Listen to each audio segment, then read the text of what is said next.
Ahí va. Les cuento que el speaker de hoy es un speaker que se conecta desde Uruguay. La verdad, la generosidad que tiene Alex es increíble. Y les cuento un poquito de Alex. Alexander es especialista en logística y entrenador Lean. Lleva más de 13 años liderando y desarrollando personas. Cuenta con 16 años de experiencia en operaciones logísticas de mediano y grande porte, ¿no? Liderando equipos en empresas como Coca-Cola, ¿sí? Gran empresa que conocemos todos. Actualmente facilitador y formador, ¿sí? En supply chain y Lean, en soluciones integrales. Él es fundador de soluciones integrales, así que también le decíamos éxito en su emprendimiento. Sabemos que se está expandiendo también, está viniendo para Argentina, próximamente tiene otros países en vista de Latinoamérica, así que el mayor de los éxitos para Alex. Y él nos hablará de la estrategia para ganar desarrollando personas, la importancia de las personas. Así que, Alex, Speaker 20 te agradece y la comunidad también por querer compartir tu experiencia y conocimiento, por supuesto. A los que nos acompañan hoy, muchísimas gracias por sumarse. Aprovechemos al 100% estos minutos que tenemos, y cualquier pregunta la pueden dejar en el chat, como así también su usuario de LinkedIn, por supuesto. En el caso de que no lleguemos a responder después todas las preguntas, Alex se compromete a responderlas por mail, ¿no, Alex? Te las pasamos y las Tal cual, respondes. tal ¿Es cual, así? tal cual. Sí, Si te, está hecho el compromiso. ¿Está hecho compromiso? Buenísimo, entonces. Tal Bueno, cual. sin más, lo único, un pedido nada más, que aquellos que no vayan a hablar, que se pongan en mute, me estoy hablando a mí también, para aprovechar y disfrutar un poco más el audio. ¿Dale? ¿Vale? Bueno, Buenísimo. buenísimo. Gracias, chicos. Alex, todo tuyo. Bueno, buenas noches a todos. Es un gusto y un verdadero privilegio estar compartiendo con ustedes este ratito. Primero me presento, mi nombre es Alexander Cardoso, soy uruguayo, tengo 38 años, tengo 2 hijos, actualmente estoy en pareja, tengo varias pasiones, una de ellas es el básquet, que jugué hasta el 2012 a nivel profesional, aprovechando mi 1,98 m. Después, otra pasión que tengo es la cadena de suministro, todo lo que es supply chain y logística. Y bueno, y hace unos años conocí una metodología que se llama Lean y despertó una pasión en mí. Hoy no me voy a enfocar directamente en lo que es ya sean herramientas, metodología o cultura Lean, pero sí voy a tomar algunos conceptos que me parecen interesantes compartirlos con ustedes, y de hecho lo que trataré de hacer es compartir algo de mi experiencia en esto de tratar de liderar los equipos, ¿no? En realidad de la conformación de un equipo, la diferencia entre equipo y grupo, ¿no? A mí muchas veces me tocó trabajar en grupo y no tener un equipo, no formar un equipo, o sea que no todos teníamos los mismos objetivos, pero bueno, un poco de eso se va a tratar la charla, ir llevándolos por algunos conceptos que me gustaría dejarles, y bueno, y como dijo Chris, todas las preguntas que consideren que tienen que hacer, me comprometo a contestarlas. Así que bueno, la charla de hoy es la estrategia para ganar desarrollando a las personas. En esto de liderar, a mí me ha tocado estar en varias empresas, grupos grandes, medianos, y en mi comienzo en pequeñas empresas.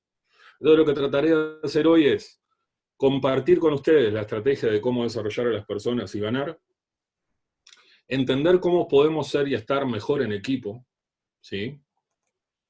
El camino que he entendido como exitoso, que no quiere decir que sea el mismo que para ustedes, ¿no? O sea, cada uno va a tener su propia experiencia y lo va a tratar de adaptar esto. ¿Y cuál es el mayor diferencial que tienen las personas?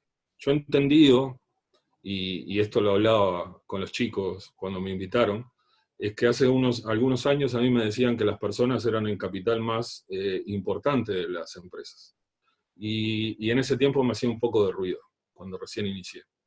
Y realmente me he dado cuenta de que estaba equivocado, de que realmente lo más importante que tenemos dentro de una organización son las personas. Entonces, para eso vamos a empezar, y seguramente si yo les pregunto, ¿el gato sube o baja? La mitad de ustedes me dirán sube, la mitad de ustedes me dirán baja, me dirán sube y baja, cambiarán de opinión y demás. Lo que yo entendí es que cuando vos trabajás con un equipo, tenés que entender algo, que es muy importante, que no todos percibimos o tenemos las mismas perspectivas sobre las cosas. Entonces tenemos que conocer a nuestro equipo, ¿no? Entender que no todos tenemos la misma visión y lo que para vos capaz que es fundamental, importante, para otro capaz que no lo entiende de la misma manera. Y que capaz que algo que vos decís a una persona lo levanta y al otro capaz que no tanto y a otro capaz que lo bajonea. O sea que lo primero que tenemos que hacer es conocer a nuestro equipo, conocer a las personas que forman a nuestro equipo. Después entendí también que hoy en día, para ponernos en contexto, hablamos de una economía de la experiencia. No sé si lo han escuchado, pero para mí, hoy en día vivimos en una economía de la experiencia. ¿Qué quiere decir eso? Seguramente alguno de ustedes trabaja en Customer Experience, ¿no? Y bueno, ¿y la experiencia qué es? La experiencia es haber vivido algo, ¿sí? En donde yo lo que busco hoy con esta experiencia es que cuando ustedes piensen en liderazgo, piensen en una estrategia para poder ganar y desarrollar a personas, se acuerden de Alexander. Pero se acuerden de Alexander de una manera positiva, que digan, che, mirá, este pibe sabía, ¿eh? O me gustó, ¿no? Entonces lo que tratamos de hacer nosotros en el día a día es ser memorables para nuestros clientes. Ahora, eso lo tenemos que traer hacia adentro. Si queremos que las cosas funcionen bien afuera, que repercutan en nuestros clientes de una manera positiva, tiene que funcionar bien adentro de nuestra casa. Entonces, para seguir en este contexto, hay algo que nos pasa, que es que hay como dos modelos de gestión. Uno que es la gestión por funciones, ¿sí? En donde cada departamento tiene un objetivo. Y de ahí nace el concepto de verticalidad, ¿no? En donde cada departamento tiene unos objetivos y todos se alinean para llegar a ese objetivo. Ahora, si se está prendiendo fuego al lado, no es un tema mío. Entonces, ¿qué es lo que pasa con eso? Los equipos se dividen. Tenemos como pequeñas organizaciones dentro de nuestra organización, ¿sí? ¿Qué hace eso? Fracciona a la empresa, ¿sí? Y por el otro lado, cuando yo me empecé a meter en esto de Lean y lo empecé a entender, entendí que la gestión por procesos lo que hace es involucrar a todos los componentes del sistema de trabajo mediante el flujo continuo de información, mediante el apostar continuamente a mejorar nuestros procesos, ¿sí? Y no perdiendo de vista ni a nuestro cliente interno ni al cliente externo. En el primer modelo podemos ver que cada uno se enfoca en su tarea, lo que quiere decir que la empresa se fracciona. Y generalmente cuando un compañero nos pide algo de otro sector, nos molesta. Entonces si yo les digo, ¿ustedes están orientados al cliente? Seguramente todas las personas dicen sí, pero en realidad cuando un compañero te pide algo te molesta. Entonces estamos dividiendo, estamos fraccionando. Lo que a mí me llevó a entender que la gestión por procesos lo que hace es unir a las personas. Y lo más importante, enrabando con lo que hablábamos al principio, lo más importante que tiene la organización son las personas. Entonces empecé a entender que el desarrollar a las personas para alinear los procesos nos lleva a proponer desafíos a las personas. Buscar qué es eso que a la gente lo motiva, qué es eso que te da cosquillita, ¿sí? Entonces, tenemos por un lado la gestión por funciones, que es muy tradicional que se practique, lo que en Uruguay yo le llamo la chacra, ¿no? O sea, cada uno cuidamos nuestra chacra, versus la gestión por procesos. Yo entendí que mediante la gestión por procesos vamos a tener el conocimiento de las personas en pos de la mejora del sistema de trabajo. Y otra, yo siempre cuando pongo esta diapositiva digo, vamos hacia una empresa inteligente. ¿A quién no le pasa que hay una necesidad de un cliente, interno o externo, ¿no? Y los departamentos, como dicen ahí, empiezan a verlo de diferentes maneras. Y si vamos al último, a la última foto, en realidad eso era lo que quería el cliente. Entonces, cada departamento asume que necesitamos algo o que queremos algo, pero en realidad perdemos de foco qué es lo que realmente quiere nuestro cliente interno, nuestro compañero, o nuestro cliente externo.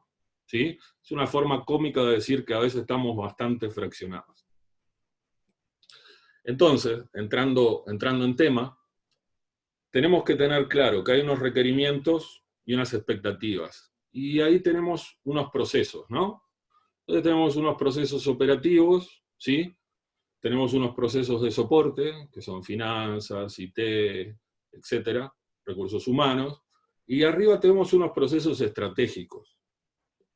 Que a mí me pasa cuando doy una charla acá en mi país, cuando doy un curso, la primera pregunta que hago para ponernos en el ambiente es preguntarles cuál es la misión y visión de ustedes en su empresa. Y lo que me pasa generalmente, chiquilines, es que cuando hago esa pregunta, todo el mundo empieza a mirar para todos lados. Eso quiere decir que realmente no fuimos capaces de hacerle entender a la persona por qué está en ese lugar. ¿Sí? Entonces, nuestra misión y visión debe ser bien clara con el equipo. Si el equipo no sabe hacia dónde va, vamos a tener problemas. ¿Sí? Y después, ¿qué nos pasa? Que decimos que la gente no se pone la camiseta. ¿Sí? Pero hay que ser claros, hay que entender que nosotros tenemos un objetivo, una misión y una visión, ¿sí? Involucrar a las personas, no es pegar carteles en la pared, es entender realmente lo que nosotros necesitamos y queremos de nuestro equipo. Y hay una parte bien interesante, que es la estrategia, ¿no? Cómo nosotros definimos lo que queremos hacer, ¿no? En esto que yo le hablaba de los procesos estratégicos, nosotros vamos a tener que definir qué es lo que queremos hacer. Con el tiempo yo me di cuenta que estrategia es apuntar a lo que queremos hacer, pero entendiendo qué es lo que no quiero hacer. Y eso también tiene un impacto, a veces negativo, en nuestros equipos. Alex, perdóname que Sí. te interrumpa. ¿Podrías repetir esa frase, por favor? Sí, la estrategia para mí es definir lo que quiero hacer, ¿sí? Pero entender qué es lo que no quiero hacer. Eso habla de una renuncia. Uh-huh. O sea, la estrategia no es solamente decir, quiero lograr esto, sino que también entender qué es lo que no quiero hacer. Porque yo entiendo que hay algo muy importante que es la cultura organizacional, que lo vamos a hablar un poquito más adelante.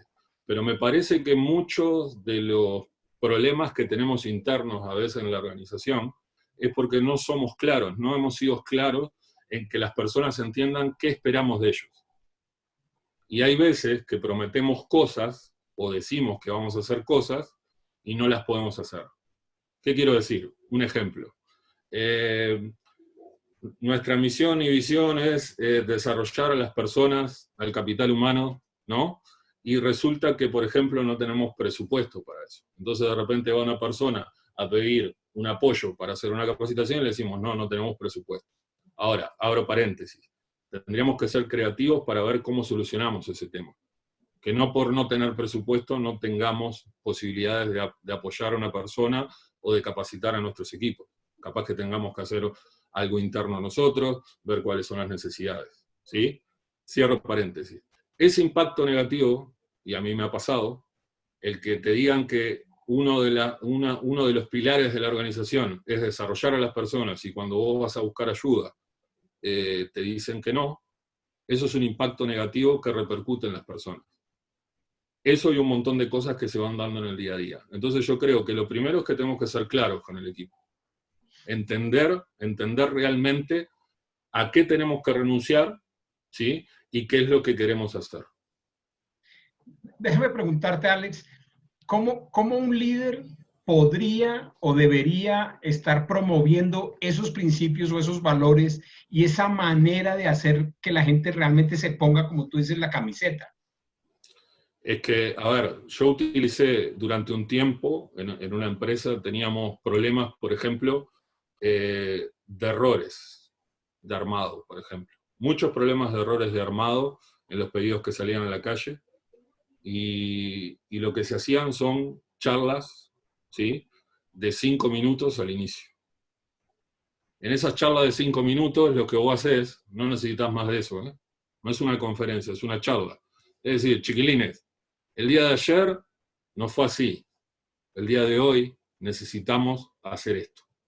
Entonces, en esa charla, que no es una mediación, o sea, es especificar lo que yo espero de mi turno de trabajo.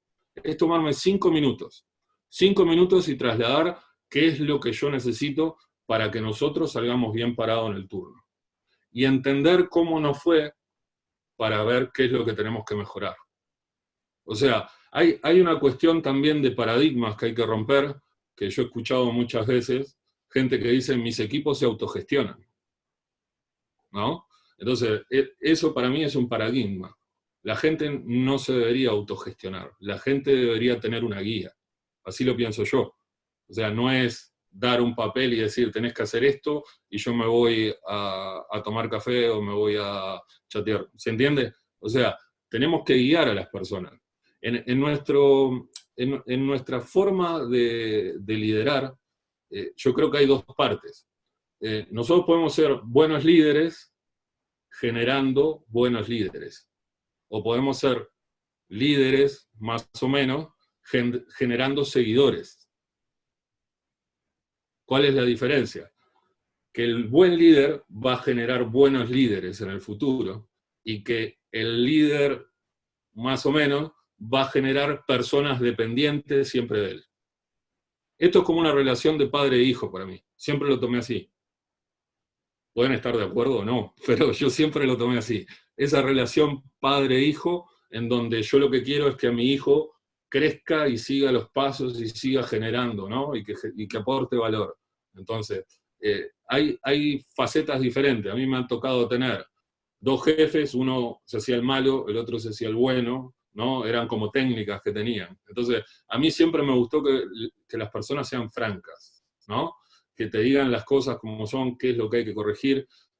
Uno de los problemas más recurrentes que hay es que las personas no entienden qué es lo que tienen que hacer.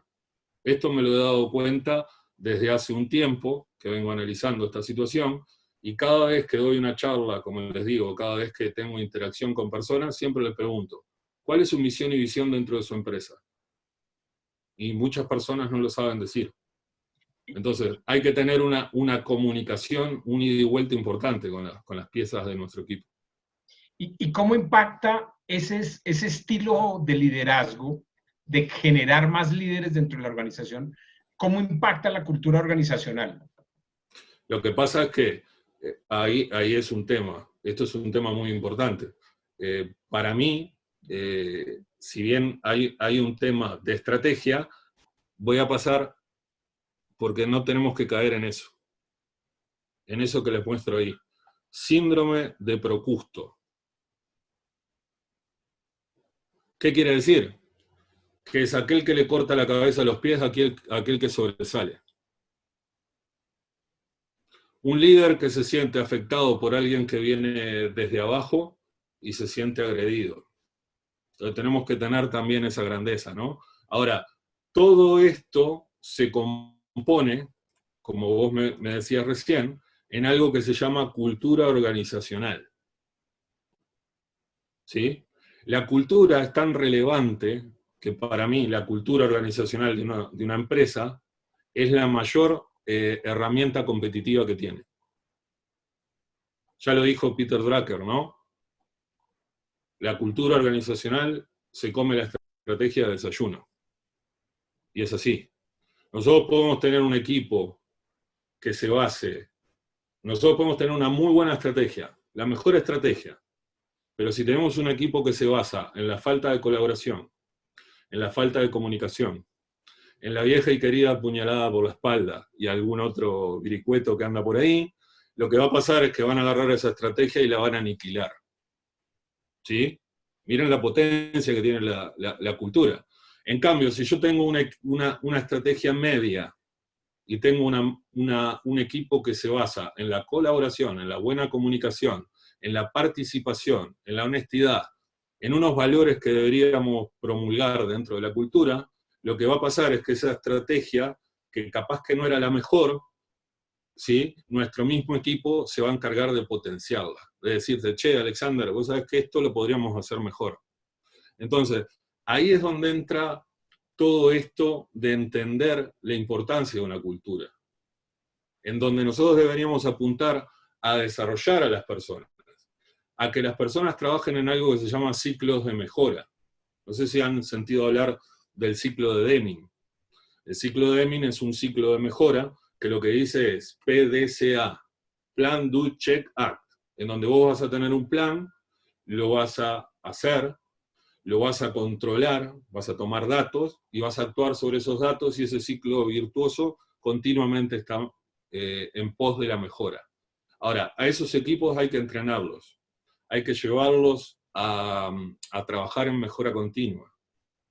Porque hay que entender algo, el 60% de una empresa son intangibles. El 60% del valor de una empresa son intangibles. ¿Qué quiero decir? Que esto es los valores, la marca, todo lo que tiene que ver con la cultura de la organización. ¿Por qué vale una empresa? Por la marca, por la confiabilidad, por los valores que tiene. Hoy en día yo cuando veo que un grupo absorbe a otro, para mí está comprando cultura. ¿Sí?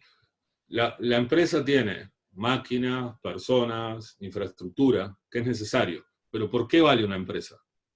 Por esos intangibles. Entonces hay que trabajar en la cultura. Para mí la pregunta sería, para lograr estos objetivos, ¿qué cultura necesito dentro de mi organización? Y entendiendo esos objetivos, preguntarme, ¿qué cultura en realidad tengo dentro de mi organización? ¿Qué cultura fomento yo? ¿La que hace añicos una estrategia o la que la impulsa? ¿Sí? Entonces, yo lo que entiendo de todo esto es, importante, la estrategia, como dijimos, es entender lo que quiero, pero lo que no quiero. ¿Sí? Aprender a renunciar cuando empiezo a planificar. Después también entender que si yo no entiendo que la estrategia, y ya lo dijo Michael Porter, si yo no entiendo que la estrategia es lo que yo quiero hacer y lo que no quiero hacer, lo que pasa es que vivo todo el día haciendo cosas, pero no hago nada. Entonces, eso es sumamente importante. Basarnos y trabajar con las personas en el desarrollo de ellos, ¿sí? Y utilizar, y esta palabra a veces cuando lo digo utilizar, a veces como que suena medio feo, pero utilizar desde la buena manera, ¿sí? Entendiéndolo de una manera buena, el conocimiento que tienen las personas dentro de la organización. Alex, sí. Y para ir como cerrando, ¿cómo deberíamos soñar ser?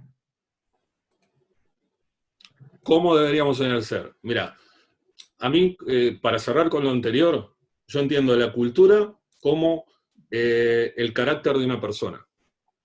Lo reflejo como el carácter de una persona. Y el clima organizacional como el estado de ánimo. Entonces, cuando hablamos de cultura, lo podemos equiparar al temple de alguien. ¿Qué quiere decir el temple? Si sería importante la cultura. Que es que nosotros nos caigamos y nos levantemos con ese impulso y sigamos hacia adelante. Entonces, en esto de entender qué es lo que deberíamos hacer, lo primero es ser empáticos, ponernos en el zapato del otro, entender al otro, ser transparentes, ¿sí? Ser confiables, ¿sí? Las personas deben confiar en nosotros. Debemos comunicar de una manera efectiva, ¿sí? Debemos transmitir desde el ejemplo. Un líder es homologado por el grupo. Lo importante, cuando vos te focalizás y querés empezar a entrenar a tu grupo y querés empezar a desarrollarlo, es entender que realmente el punto de inflexión es el primer seguidor. El primer seguidor es un punto de inflexión. Después, la gente empieza a ver que realmente esto funciona y te empiezan a seguir. Ser un coach para mi equipo. O sea, no ser jerárquico. A veces nosotros los latinos somos muy jerárquicos, ¿no? El señor gerente, la señora directora, el señor jefe, ¿sí? Sí, señor, no, señor. Es muy común. Lo que nosotros tenemos que ser como líderes, a mí me llamaban en una empresa líderes de primera línea, ¿sí? Y lo que yo entendí era que yo debía coachear a las personas, de que yo era un entrenador más que un jefe. Mi recibo decía jefe, pero yo tenía que ser un coach y tratar de corregir esos desvíos que pasan, porque a veces la gente no está preparada, y abrirle los ojos en cómo podemos seguir mejorando. Ahora, reconocer y reflexionar con mi equipo. Les hago una pregunta. ¿Cuántas veces nosotros podemos sentarnos a reflexionar con nuestros equipos de lo que aprendimos en el día a día o de los problemas que tuvimos en el día a día? Eso es muy importante. Reconocer, pero también entender, aprender en el camino, ¿sí?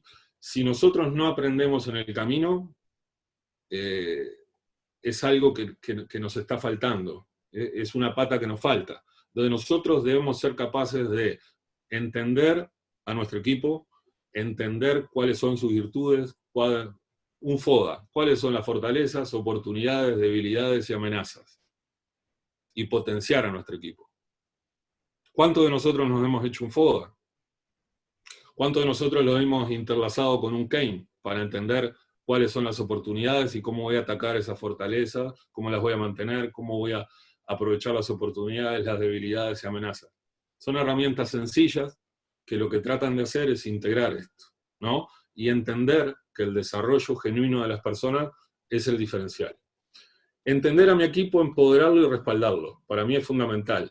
Empoderarlo, sentirlo, hacerlo sentir parte de. Lo que tiene esto de Lean es muy sencillo. Juntás a las personas y analizás los problemas que tenés, utilizando algo que es fundamental en cada uno de nosotros, que es la capacidad inagotable de resolución de problemas. Desde una visión de equipo. Y desde una comunicación que debe ser activa y efectiva. Personas. Gracias Alex, gracias a todos, un gran abrazo y nos vemos pronto. Gracias a todos, chicos.